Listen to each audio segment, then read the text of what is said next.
pick up a bowling ball, you're conscious of its weight. And if it weighed 12 pounds, you certainly wouldn't expect it to weigh anything except 12 pounds whenever you use it. Yet weight is not that constant a property as matter. Let's suppose you were bowling in Chicago, all to some mythical bowling alley at the North Pole. Your ball would weigh about half an ounce more than 12 pounds. And if we could just as easily move you to the equator, the bowling ball would weigh about half an ounce less than 12 pounds. And if we launched you into space and got you to the moon, there your ball would weigh only about 2 pounds. Now, the changes in weight weren't caused by any changes in the ball. The changes were in the force of gravity that acted on the ball. The weight of the ball, or any object, is simply a measure of the force of gravity acting on it. The Earth pulls on the ball, stretching the concealed spring, and gives us a reading on the scale. The calibrations have been marked in kilograms and pounds using known weights on the scale. Actually, the ball weighs slightly more than 12 pounds, or 5.5 kilograms. So we've measured the weight of the ball. But what about its mass? How can we measure its mass? By setting up an arbitrary standard of mass to which we can compare the unknown mass. One common standard is the kilogram. This is a mass of 1 kilogram, whatever its location. Polar, equatorial, lunar. Its mass is exactly the same, 1 kilogram. We can compare masses with a balance. To find the mass of the bowling ball in this way, you add known masses on one side until they balance the mass of the ball on the other side. We're not really finding the weight of the ball, although you might be tempted to say we are.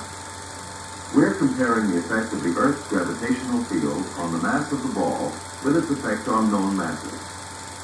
We're finding its gravitational mass, and the mass of the bowling ball is 5.5 kilograms.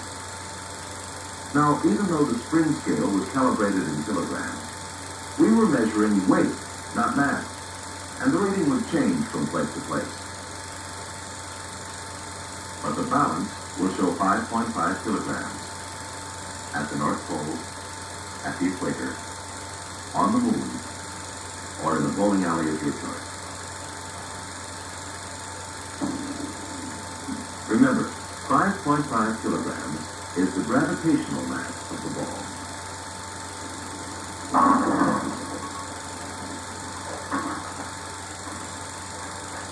But suppose we could move the ball far from the gravitational influence of the Earth and our Sun and the stars of our galaxy. Suppose we moved your bowling ball and you deep into intergalactic space, where gravitational forces would be very small. What about your bowling ball's gravitational mass now? Does it have any? Let's find out. Fortunately, we've brought some laboratory equipment along. Here in intergalactic space, the ball has so little weight that we can't find its mass very accurately by using a balance. But there's another way to do this. Before we see this other method, let's return to the bowling alley on Earth for a moment to get a little background information about mass in motion. Now watch. Keep your eye on the ball. You don't believe what you just saw, do you? Of course not. You know it was a trick, because your previous experience tells you that an object at rest will stay that way unless some force is applied to it. And this, as far as we know, is true of any object.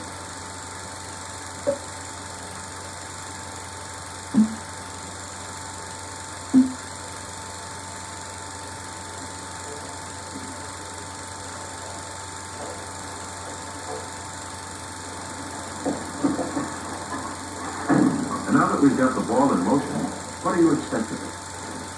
This? Of course not. Although you certainly expect it to stop sooner or later, you don't expect it to stop unless some force acts on it. That's because once you've got the ball moving, you expect it to keep moving until it reaches the end of the alley.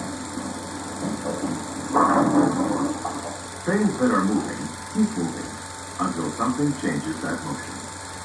And this, as far as we know, applies to all objects in motion.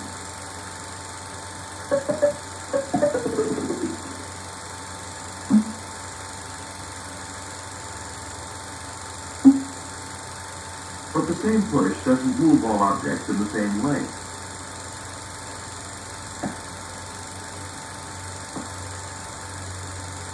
The fact that different objects move in different ways when the same things happen to them suggests the second method for measuring mass that we mentioned before.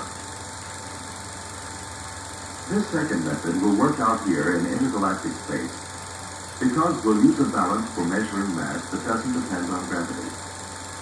It's called an inertial balance. We'll put a 1 kilogram mass on it and see how it works.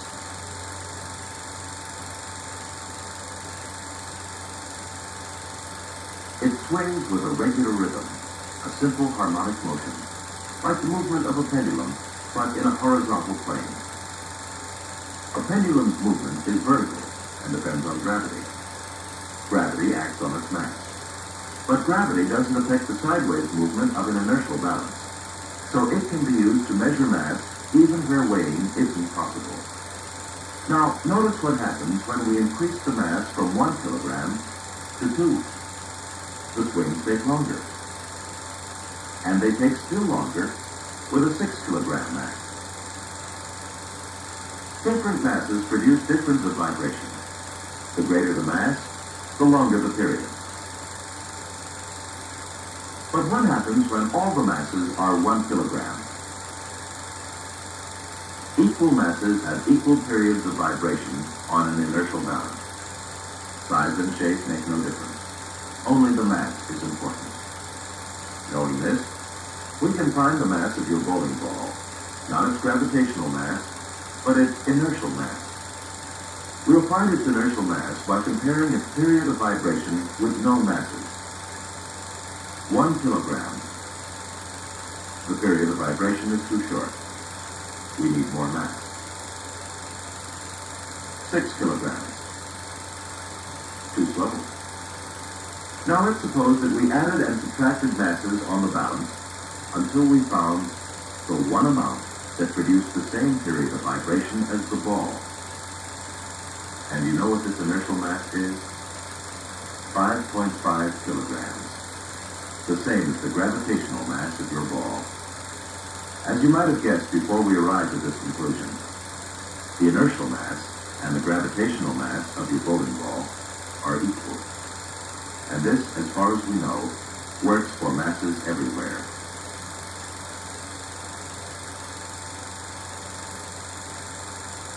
Well, although you've learned just a few ideas about gravitational mass, inertial mass, and weight, they're important ones. Weight and mass are not the same. Weight depends on gravity, but mass doesn't. Gravitational mass relates to the effect of a gravitational field on a body, but inertial mass doesn't. Gravitational mass and inertial mass are always found to be equal when we measure them in intergalactic space or in an earthbound bowling alley.